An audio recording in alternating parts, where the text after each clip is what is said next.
Υπεραγία Θεότο και σώσον ημάς, των λυπηρών επαγωγέ χυμάζουσι την ταπεινήν μου ψυχή και συμφόρον έφη την εμεί καλύπτουσι, καρδία Θεόν υφευτέ, αληθώστε το Κύριον, το Θείον και προαιώνιον, λάμψον μη το φως το χαρμοσυνό. Υπεραγία Θεότο και σώσον ημάς, εξαμετρήτων αναγκών και θλίψεων και εξ εχθρών δυσμενών και συμφοροδίου λυτρωθείς Πανάχραντε, τη κρατεά δυνάμει σου, ανυμνώ μεγαλύνω, την αμετρό σου συμπάθειαν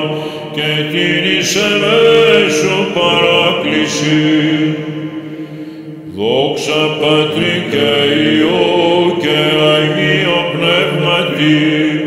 νυν πεποιθώς επί της κατέφυγον αντίληψη κρατεάν και προς τη συσκέπη όλο ψύχος εδραμμών και γόνι κλείνω δεσποινά και θρηνώ και στενάζω,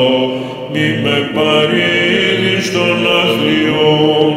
των χριστιανών καταφυγιών. Και νυν και αεί και εις τους αιώνας των αιώνων αμήν, ουσιοπίσω του βοάν τρανότατα τα μεγαλεία τα σα, η μηγαρ συγχώρη πάντοτε προείστασο,